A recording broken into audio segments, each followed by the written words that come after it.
What's up, everybody? Welcome into another episode of Patrick Jones Baseball.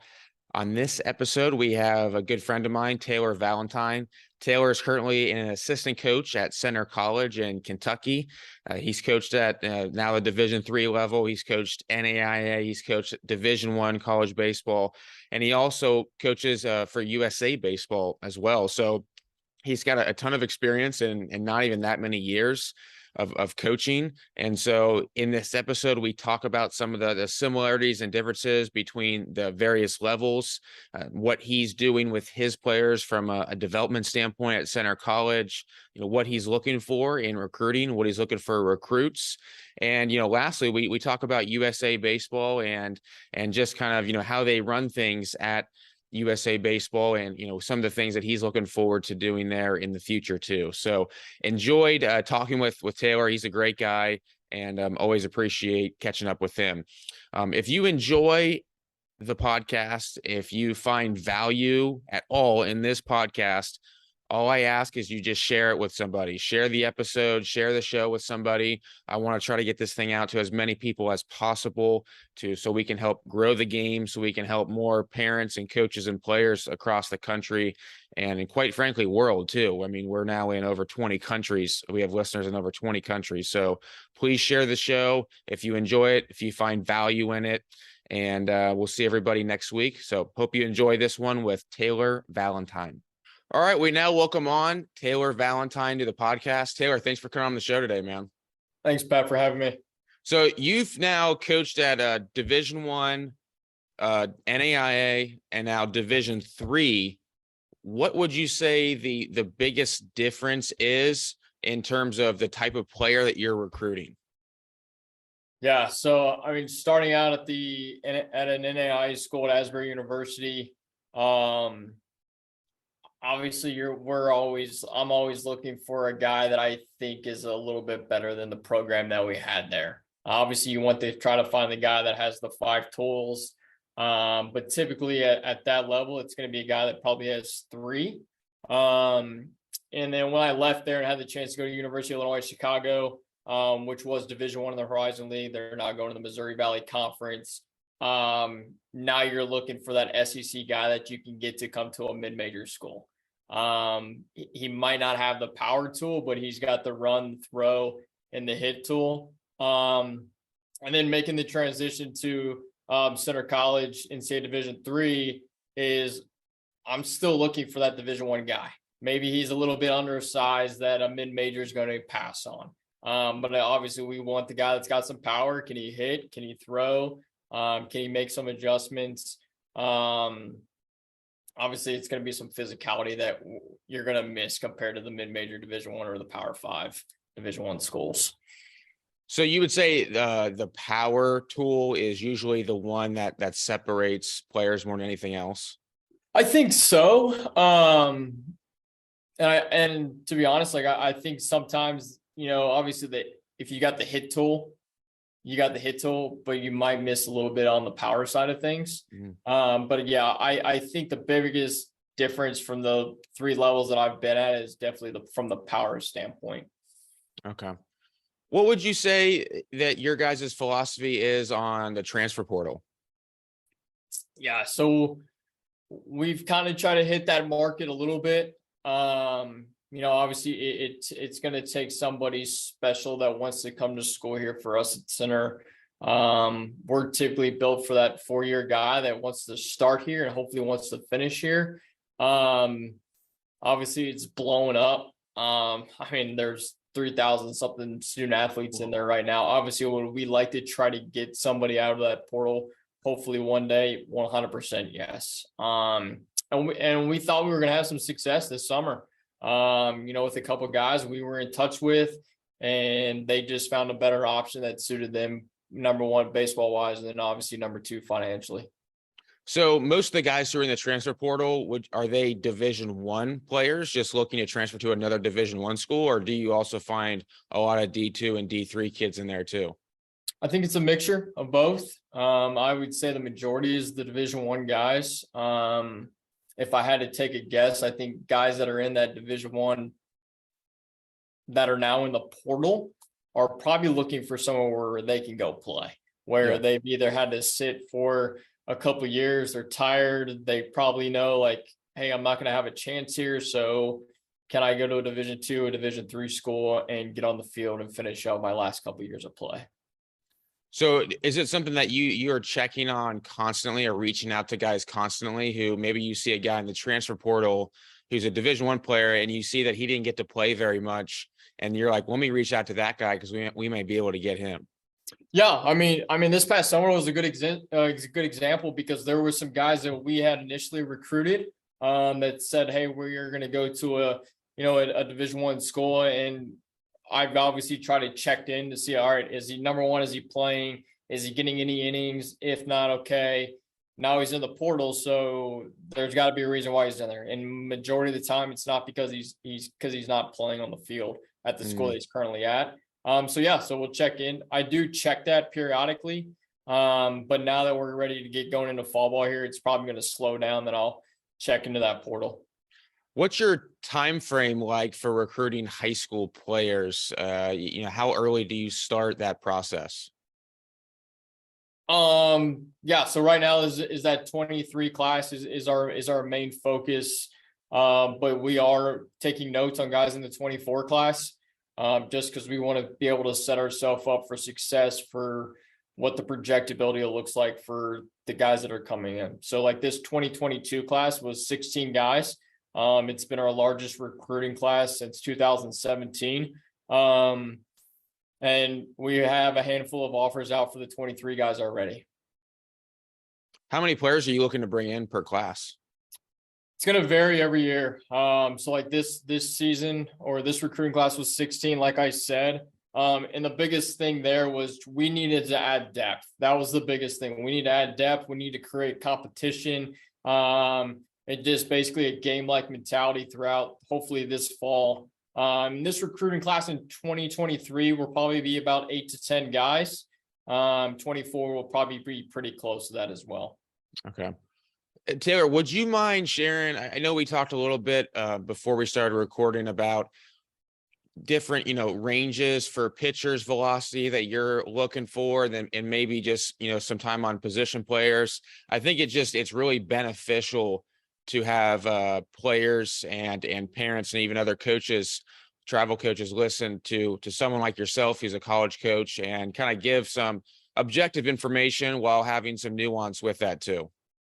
Yeah, I think numbers don't lie. For us, and being in college baseball for 5 years now, it gives us a good idea of what type of tools this player has, from the exit velocity to the pitching velocity, to the throwing velocity from the outfield to the infield. It really just gives us an idea of like, okay, yeah, you know what, he's got some tools, and then now it's an opportunity for us to get on video and watch him through video.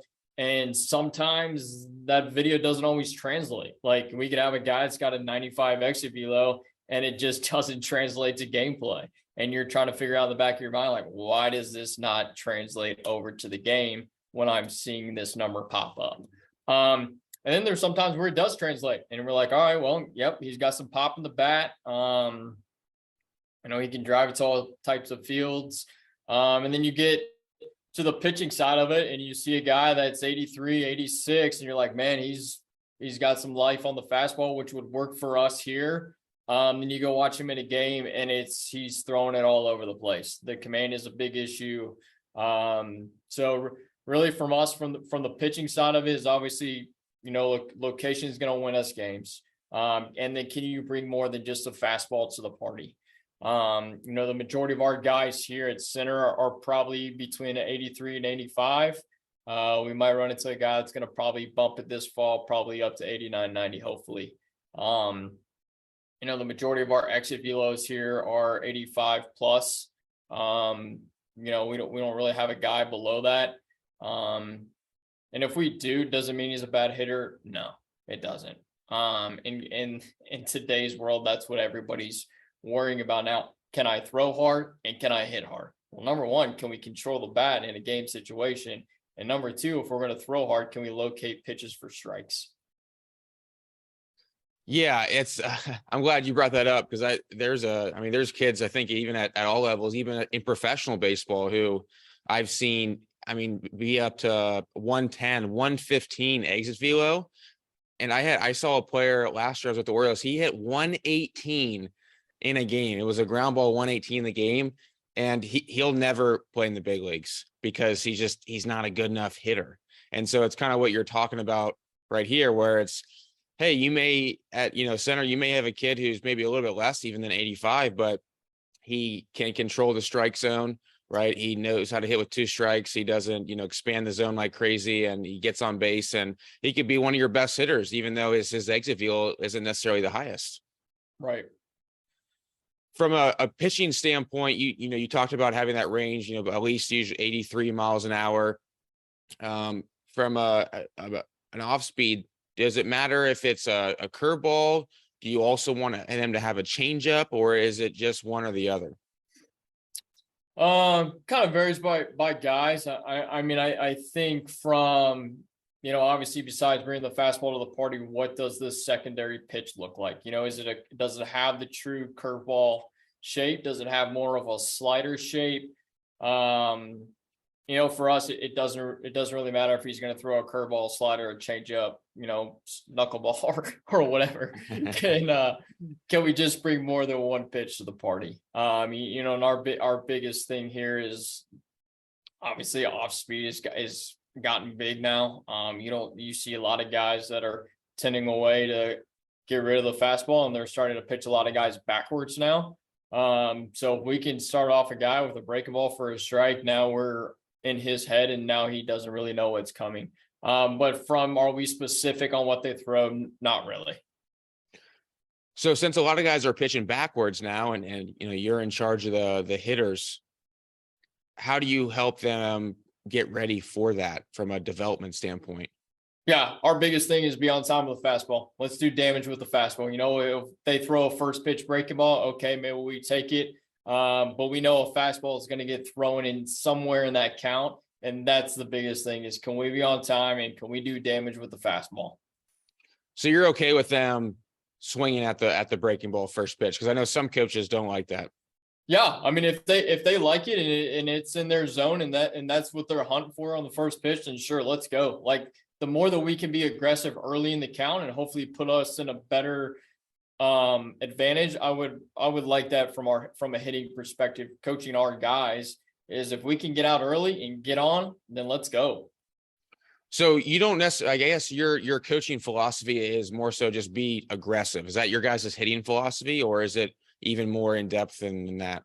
Yeah, yeah, it's being aggressive, and then can we do damage with the fastball? When I say be aggressive, I want us to be somewhat selective. Like, I don't want us to be obviously out of control and we're swinging at pitches that obviously aren't in our zone. But what we tell our guys is, hey, key in on your zone. Like, where is it? Is it middle in? Is it middle away?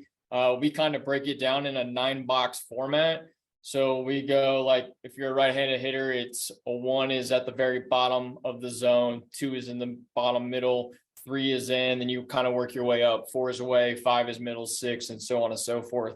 And we tell our guys, and that's how we do it through batting practice sometimes. Like, what are you looking for? I'm looking at something for a 4 or 5. All right, so I know that our hitter is looking for a fastball in the 4 or 5 hitting zone that he's going to take. If I throw something 6 or 3 or 9 that's in, hopefully he's going to take that pitch. Yeah, I know. I love that. And it just helps the swing decisions, helping them learn the zone even more, which, as we both know, is such a big part of hitting, is not swinging at crap. How do you help them understand what part of the zone that they're really good at? Because I noticed for some players, they don't really know, like, you know what I mean? Exactly, like, where they do the most damage. Are you able to use any type of data, or is it just you kind of just being able to guide them and just based off of what you see? Yeah, it goes back to the data, like what we were talking about earlier. We have Rapsoda that we use here. We just got TrackMan put on the stadium. So you guys have TrackMan? We do. Yeah, Sweet. It just got added to our stadium. So we've used it a little bit this through our guys, seeing them through machine pitch scrimmage so far. through the fall. But really it's on those, it has those adhesive heat maps on the hitting chart. And, I was working with a young hitter yesterday, and it was probably middle shin, and he hit this ball smoked up the middle of the field. And I'm like, so what does that tell you? So you got something down in the zone that you really liked. We were aggressive. It was a fastball, and we hit it to the middle of the field. And then I changed it, and then I threw something up about the letters, and it was a underneath swing to the top of the cage. I'm like, all right. So now we have two different results. We have a result that's at the bottom of the zone, and we have a result that's at the top of the zone. Which one can you handle better? And obviously he said the one at the bottom of the zone. And I'm like, okay, so now what does that tell you when we get ready to go for Saturday in inter-squad? What do you need to hunt for? Something in the bottom of the zone. And I watched him play yesterday, machine pitch scrimmage, and he got something in the bottom of the zone, and bam, there it was. So yeah, I mean, obviously the exit velo gives us a good range on what balls are hit hard, but the big thing too is, I keep an eye on that launch angle. Like, can we stay between 15 to 20 degrees? And I know if we're in that 15 to 20 degree range, I know that we're going to have success, even if it's 12, 20. I know that we're going to have success in their range. Now, if we get above the 25 mark, majority of times it's going to be a pop fly, or our results not going to be as what we want it to be. Yeah, I mean, I think you would need to be probably 100-mile-an-hour plus exit velocity. Yeah, to do the players understand those angles? I think so, because it helps out our young hitters, especially because in our indoor facility, we have a TV that's literally set up right behind our hitters. So what they can do is they can come in and hit. Okay, now I can turn around and look at what the TV screen says. Okay, that ball was 90. Exit velo was 90. It was at 14 degrees. Ball was hit to right center field. Okay, so that's obviously my goal. All right, so maybe the next pitch that I get is boom. Now it's 30 degrees. The exit velo was 85, and the ball only went 280 feet. So now they can turn around and like, okay, so that 30 mark, I know is probably not a good range for me to be in. So what do I need to do to be able to drop that down? And it's kind of crazy because that's how they kind of build their swings. Like, can we stay between the 12 to 20 degree, 22 degree mark? Majority of the time, we're going to have a lot of success if we stay in that range. Yeah. That's one of the great things about the technology is that instant feedback, and it just helps the learning curve for these players, helps speeds it up, helps develop them at such a faster rate because of that. Do you guys you said you use Rapsodo when you guys go inside? Inside we do, yes, we use Rapsodo. And I think with this day and generation, that's what they want. They want the automatic, they want the answer right then and there. They want the feedback right then and there. And it's just like, we're going through academic meetings right now, and our guys are like, hey, I want to know what I got on that test. And that's just how this generation is built. They want the answer now, and if they can get it now, they want it. That's awesome. What does game planning look like for you guys during the season when you're facing other teams, and you start to accumulate some more information as the season goes on about some of the pitchers that you're going to be facing? How in depth does it get? Do you guys have hitters meetings, or is it pretty generic? Yeah, it is. It's full tilt, just like at a Division I program. Our head coach Drew Breezy and myself will work on putting on scouting reports together. We'll combine a pitching stuff, what we can gather from other teams. What other teams have TrackMan on their stadium that we can gather their TrackMan data from. We try to give our guys as much information as we can. It's kind of like we think it's just like taking a test. The more that we can provide in the study guide, hopefully the answers for the exam are going to be good. But we also don't want to go overload on that information either, because we don't want the guys to overthink.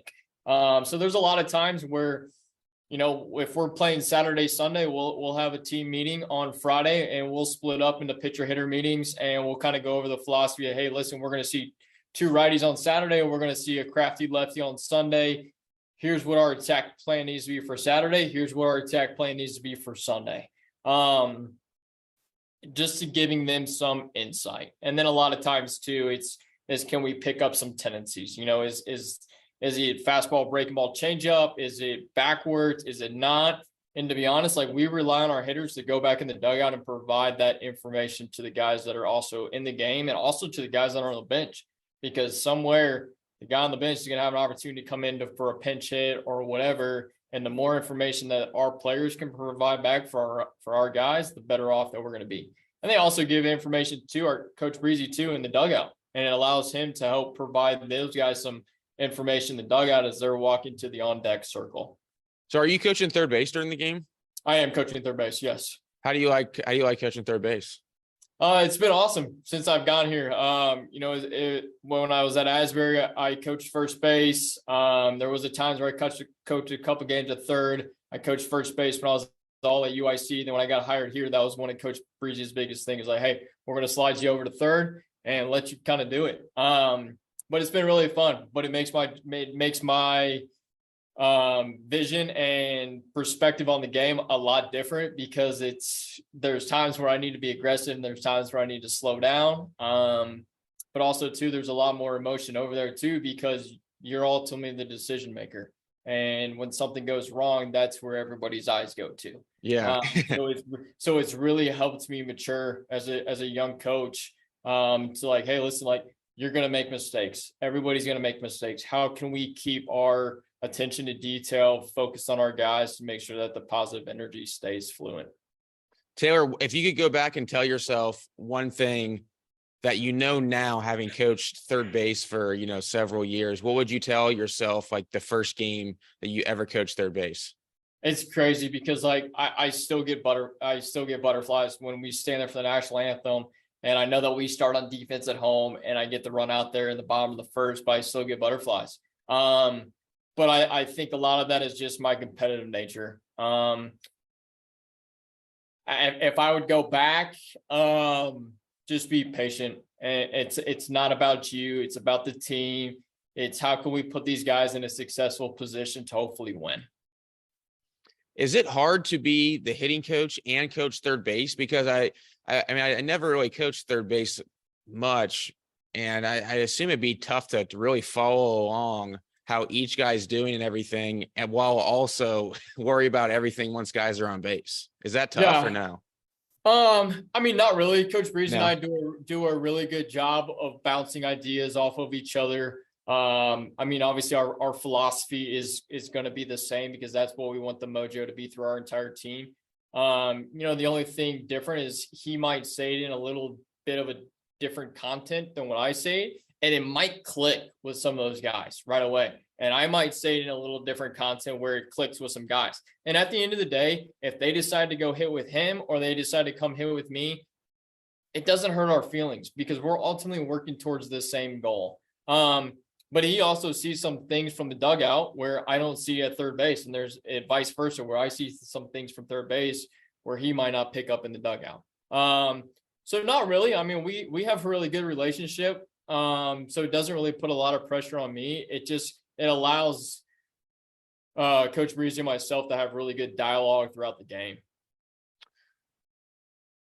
What about, I want to talk a little bit about playing time, in the sense of how do you guys go about communicating with the players on where they stand throughout the season? And I guess maybe to add a little bit more there, because we've all felt this, where if I don't get a hit today, then tomorrow I may not be playing. And then you go and you walk up in the dugout and you go and you see the lineup card and you're like, am I on there? Like, damn, I'm not on there, Yeah. How do you, have you thought about that? Like, take me through your guys' approach on that. Yeah. We'll start in the fall.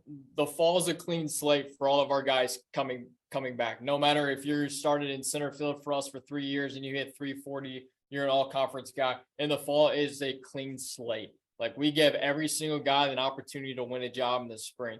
And even when we get to that spring, it might change. During the fall, it's crucial, because we think that is a time for guys to win jobs. And if you want to win a job, you have to show up every single day and work. And everybody thinks, some, depending on the levels of college baseball, everybody thinks that it's different. And really, to be honest with you, no matter where you go in the college level, it's definitely a step up from what the high school level is. So the fall is crucial. And then what we do is we go into fall exit meetings and we basically give our guys a good idea of like, hey, listen, we're penciling you in here, but there's also an eraser on the end of this pencil. So then when we report back for center term, our guys have a good idea of where they stand, but there's also some guys that said they might be the number 2 shortstop. Like, he went home for Christmas break and flat out worked. And the guy that we said that was going to be the starting shortstop didn't really do anything. And now we got a little vice versa and we got some competition there. And then in the spring, all of our coaches, we have an open door. So if our guys want to come in and say, hey, listen, I started for 2 weeks, I haven't seen the field for a week, we encourage them to come to our office. Hey, we'll let you know, right? And I think that's the best kind of policy to have. And there will be guys too where, just like you said, they look at the lineup and they're like, oh crap, I'm not on it. And they'll come over and say, hey, Coach Taylor, why am I not on the lineup today? Or, hey, Coach Breezy, what changed today? And our job is to give them honest feedback. That's the best policy that we can give them. We don't want to try to blow smoke to our guys. And it might be like, dude, listen, like, you haven't put a ball in play in 2 weeks, so we need to give somebody else an opportunity. Or, hey, listen, you've been playing for 2 weeks, and we just need to give you a day off today. Like, we need to we'll give you the midweek off, and we need to reset you and get you ready to go for the weekend. So there's times where that happens too. And I know it's frustrating for guys. At the end of the day, I know guys want to be in there for however many games we play, 55 game season. And I know they want to see their name on the lineup card, but there's guys in the big leagues that don't play every single day. There's an off day that's built in there for those guys. 1, from a mental standpoint, and 2, just from a flat out physical standpoint. Yeah, that mental off day definitely can really help a lot of guys when they're scuffling or even just a day off, just to kind of reset everything and then recharge the batteries a little bit. What about pinch hitting? What are your thoughts on pinch hitting? One of the hardest things to do in sports. Do you guys do that a lot, or is it, because it's so hard to do, you just kind of let it ride with whoever's already in the game? I think it dictates how the game's going. Coach Breeze and I, as the game's going along here, like, hey, listen, if we go up 2, or hey, listen, if they go up 2, who are some guys that we might think that we want to hit? And, then we get to the standpoint like, all right, we're still down 1. Now I come back in the dugout. It's like, hey, I want to hit for him, or I want to hit for him.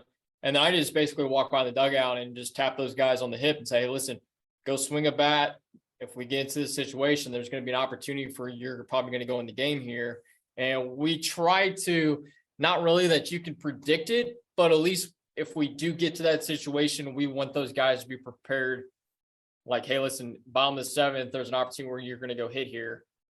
I would rather have those guys be prepared than, all right, now we go first and second. It's like, oh crap, now we're going to pinch hit. And like, hey, you're off the bench. And my man he's like, been sitting here for 6 innings. Yeah.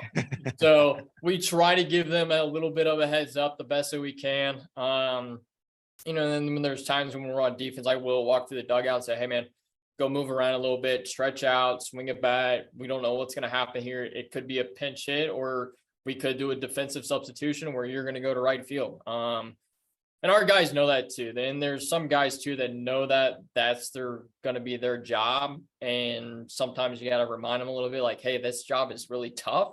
But we're still going to try to help you in the long run to prepare you for when you do get that opportunity. Do you give the guys who are pinch hitting any specific advice? Sometimes if I have the chance to do it, but really it's if the pinch hit opportunity is going to come, it's going to come from Coach Breezy in the dugout, because I'm the one that's on the field coach at third base. And he does a really good job of kind of helping them manage like, hey, listen, this is what he's kind of pitched. Hey, this is your responsibility. Is there an opportunity when we could go first and move the guy from first and get him to third? And now we put ourselves in a really good position. So I think he does a really good job of, number one, managing the game from that standpoint, but also too, like, letting those guys know, like, hey, we're putting you in this position because we got confidence in you. And I think if they hear it from him, the trust level is going to be like, all right, man, my head coach has got a lot of confidence in me coming in here to pinch hit, where they might take it like, all right, Coach Valentine's going to pinch hit me here. It's just a little bit different. And I think the confidence level hearing it from the head coach is going to be a little bit higher than what it is going to be from the assistant coach. Yeah, that's a great point. And man, just pinch hitting, I just remember those days are so tough. And especially as you said, if you have you're not, nobody's giving you a heads up to warm up or anything, like, oh my gosh, you grab that real quick. And now you're all nervous and you finally get up there and you can barely swing because you're all tight, but all good learning experiences for sure. And, definitely something that, I wish I had the opportunity to still even pinch hit and play a little bit. So in the summertime, what are your guys normally doing? It seems like there's been a change in summer collegiate baseball in the last couple of years. Maybe part of that is just because of pitchers resting a little bit, or I don't exactly know, because I'm not really in the summer collegiate baseball space too heavy, but is that the case? And do your guys all go play somewhere? Yeah, so really we give our guys three options. Number one, do you want to go play during the summer? And the summer circuit for the college guys has gotten so far ahead now where it's like, I've already gotten emails like September, October, November, we will get blown up by summer leagues. Like, hey, listen, who are your guys that have interest? Who do you want to play? And sometimes that decision for me to send a guy somewhere is a little bit tough because number one, I have to be realistic with our guys here. Number two, I have to give that summer coach be honest with him, because the last thing that I want to do is send him a guy that's going to be our number 3 third baseman and say, hey man, listen, like he's a really good player, blah, blah, blah. And then he gets there and he's like, holy crap. Like, yeah, he's the number 3 third baseman. So in reality, like I got to be transparent with those coaches and I got to be transparent with our guys. So I ask our guys when they get to campus in September, who wants to play? So then I make a document. Okay, I got 15 guys that want to play. So I make a keynote, but I also ask those guys, where do you want to go? Where do you want to play? Do you want to go to the Northwoods League? Do you want to go play in the Appy League? Do you want to go play in the Sun Belt League down in Georgia? Do you want to go play in Florida? Do you want to go out west? Like, what do you guys want to do? So I kind of leave it in their hands, and then I try to find a league that's going to benefit them the best if they do want to play. Number 2 is our guys get a job or they do an internship during the summer. That's when they get a degree here, it's super high compared to a lot of colleges and a lot of universities. So if our guys want to do an internship or go work and make some money, we don't ever stop them from that. And the last thing is, hey man, listen, you got 250 at bats this spring and you played over 100 something innings. Go put the bat down, go put the glove down, go on vacation, go grab a fishing pole, go do whatever, but you need to let your body rest for these next 2 months and then kind of pick it back up towards the back end of the summer to get prepared for the fall. Man, it's interesting how much it's changed, just because I remember when I was back playing, it wasn't really an option. Like it was just like, this is what you're doing. You know what I mean? This is where you're going. I don't know if it was like that for you too, but right. It was, so I guess it's just different time, not necessarily better or worse, but just a little bit different time. Would you say that most of the players want to go play? Yeah, I would say, I probably got a handful of about 18 guys right now that have an idea that they want to go play. But also too, is we get through the middle of our spring season and I got a young guy that hasn't really gotten that much playing time.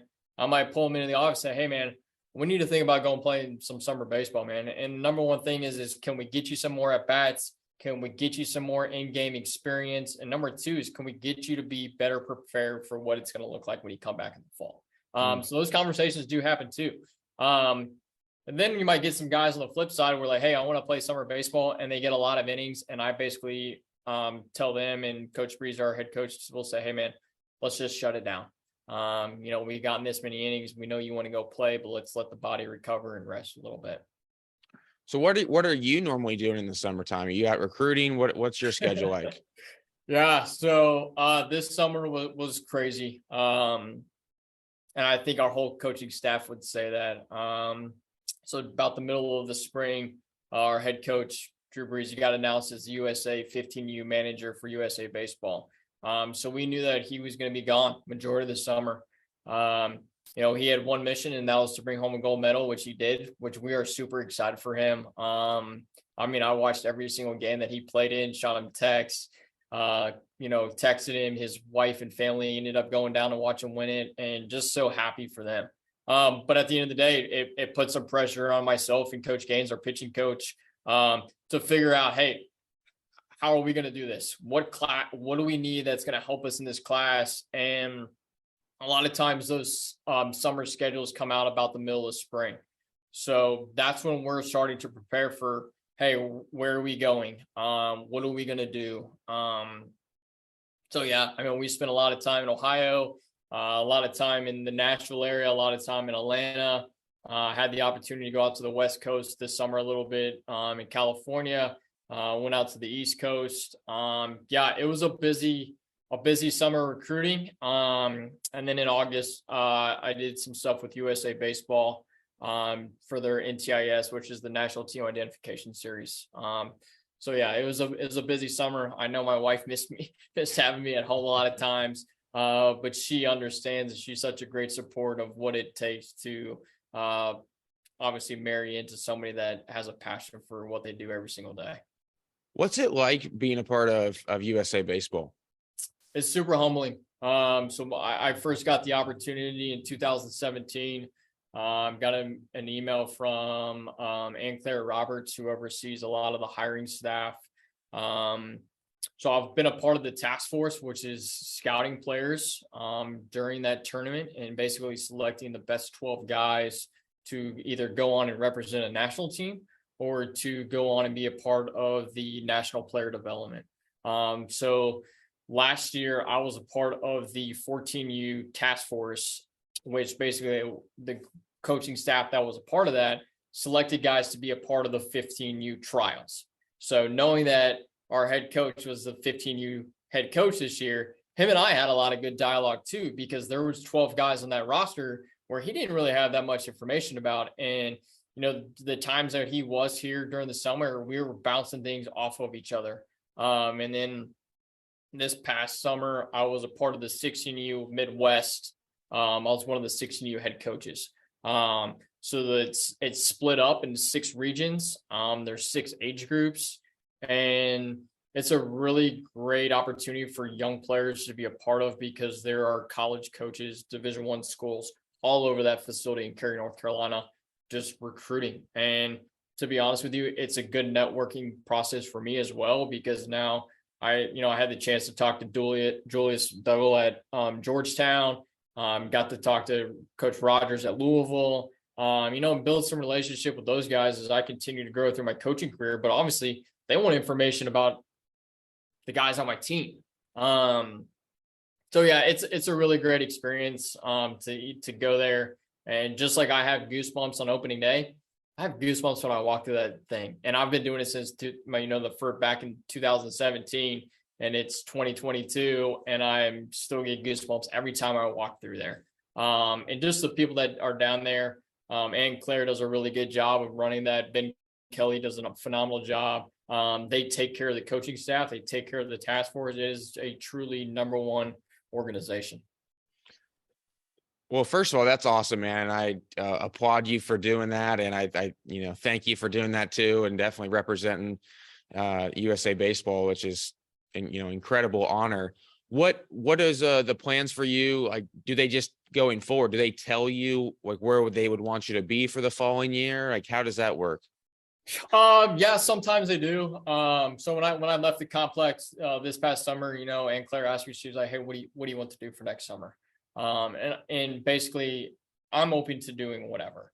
If they want me to go to North Carolina champs, or do they want me to go to Arizona champs? Do they want me to be a part of a trials team? Do they want me to be a part of a national team? Do they want me to come back and be a part of the task force for NTIS? I tell her I'll do whatever. As long as I can continue to be a part of that great organization, to wherever my responsibility is going to be, I'll do it. Now, obviously, I'd like to try to keep climbing the ranks, and keep going up and be a part of a national team coach. But time will tell when that will happen. And I think as long as I stay connected in that organization, it'll happen one day. Yeah, I'm sure it definitely will too. Taylor, this has been a ton of fun, man. I appreciate you coming on. Is there anything else you want to say to those listening or watching this? The floor is yours. Oh yeah, Pat, it's good connecting with you again. As young players and coaches listen, just trust your process and continue to work on your craft every single day. Because you're not only competing with the guys in your state, you're competing with guys all around the world. And I think that's the biggest kind of undertake that a lot of players don't understand is like, we don't just recruit guys in Kentucky just because we're a school in Kentucky. We'll go after the guys on the West Coast. We got a guy from Texas on our roster. We got guys from Florida, Ohio, Indiana, kind of all across the board. So, and also just find the right school that fits for you. I get asked all the time, do you miss coaching at the Division I level? Yeah, I do. I miss the perks of getting on a flight and going to Texas A&M and going to Vandy, and getting all the sweet, cool gear. But at the end of the day, it's the relationships and the player development that is super important to me. When Coach Breezy gave me the opportunity to come back to Kentucky and coach at a prestigious school like Center, I was super blessed for the opportunity. And I think guys have to find the right fit. You have to go somewhere where you can play, right? We were talking about the portal earlier. Do you want to be involved in that mess or do you not want to be involved in that mess? And I guarantee you, and I tell prospective students all the time, no matter what school you go to, your parents are going to put on a t-shirt and they are going to be super proud of you. If it's University of Cincinnati, Xavier, Arizona State, Michigan, or a Center College t-shirt, they're going to be happy no matter where you go. And at the end of the day, you have to be comfortable with the decision that you make. Love it. Taylor, appreciate it, brother. Pat, thanks so much, man. Hopefully I'll see you soon.